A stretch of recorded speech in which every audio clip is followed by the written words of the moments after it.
Thank you. මම wash එකක් දාගන්නවා. ඔයත් ඇඳුම් මාරු කරගන්න.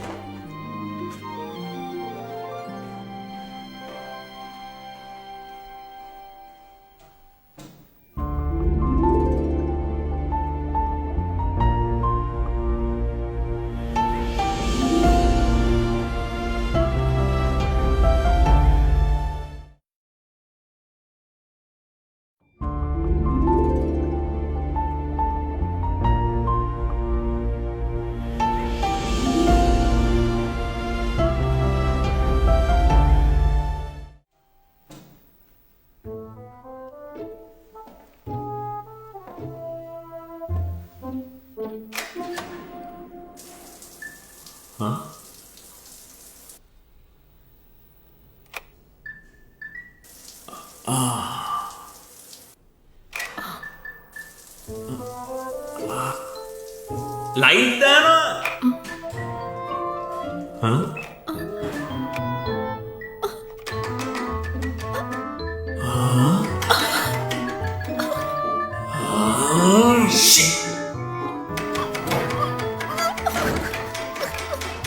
මෙහාට දෙන්න. දෙන්නයි කිව්වේ.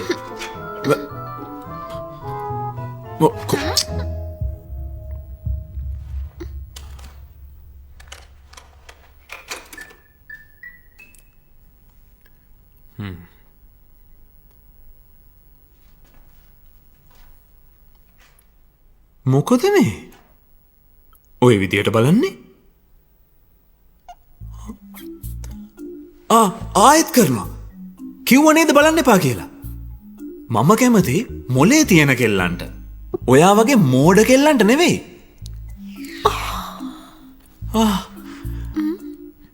කියන දෙයක් තේරෙන්නෙම නැද්ද? ටිකක් අහන්නකෝ. ඔයා වැරදියටයි තේරුම් අරන් තියෙන්නේ. එක්කන් ආවේ යන්න තැනක් නැති නිසා එළියේ වහිනවා. අනික ඔයාට ටිකක් පිස්සු වගේ.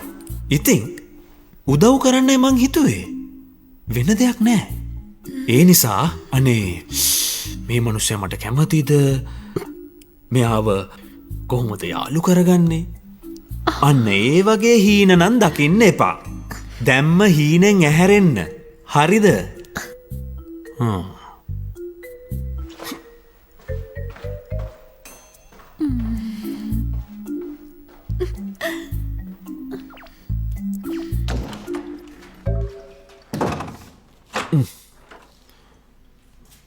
අනේ ඇත්තට මෙහෙමත් වැඩක්.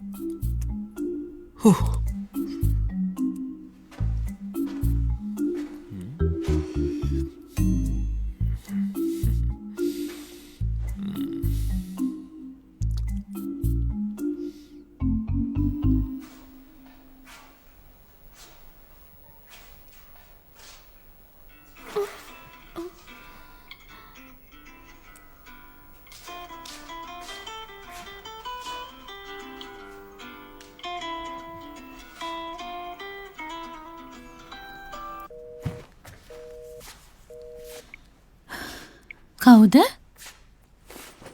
කයිට්ස් එකේ හිටපු කොල්ලද? ආයෙත් වගේ කෝල්ස් මගහරිනවද?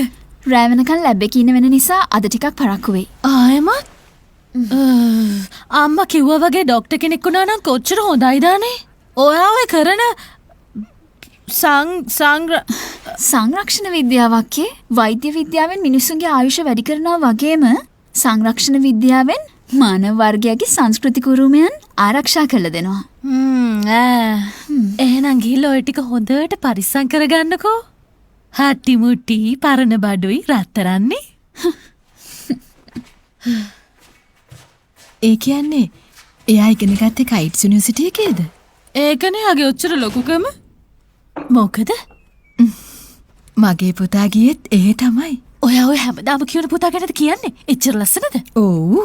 මගේ පුතා පුංචි කාලේ එයාගේ ඇස් හරීම ලස්සනයි. පුතත් එක්ක එළියට ගියාම අපිට අඩි 10ක් යන්න නෑ. මිනිස්සු යව වඩා ගන්නවා, හුරතල් කරන්න එනවා. පුතා හොඳට ඉගෙනගෙන තියෙනවා වගේනේ. අද කාලේ ගඟේ මාළුන්ට මූද පීනන්න නම් අමාරුයි. ගඟේ මාළුවෙක් නෙවෙයි. ඈ? මගේ පුතාගේ අයිතිය මහා සාගරයට. මොනා එතකොට ඔයා කියන්නවා ඉහළ පවුලක් කෙනෙක් වගේ කියලාදා?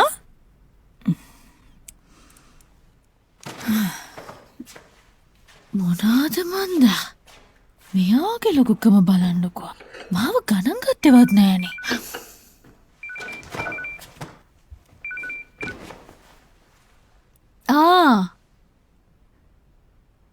ජින්නෝකාවේ නෑ? ඇයි? කාටද රැවටුනේ?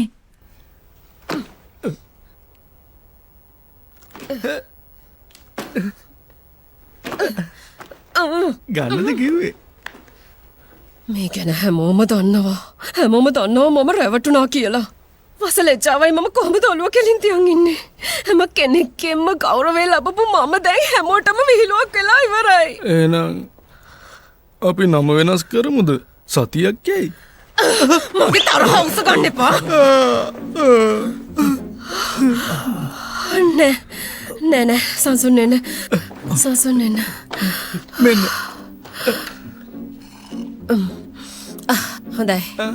දැන් අපි මොකද කරන්නේ? එයාලා වල්ලමුද? හොඳයි. ඒ වෙනුවෙන් කීයක් ගියත් කමක් නැහැ. එයාලව හොයාගන්න. පුතාගේ ජීවිතේ විනාශ කෙරුවා. එහෙම දිවට මට ලැජ්ජ කළා. දැන් ඔඩිටර්ස්ලාත් ඇවිත්. මං කිව්වේ මොන වැරද්දක් කළාටද අපිට මෙහෙම වුනේ? දැන් ඇති හිතන්න එපා. එයාලව අල්ලගන්න. අර විනිසුරුතුමා වගේ හිටපු කෙනාව විශේෂයි. පණ පිටින් ඕමනා නැහැ.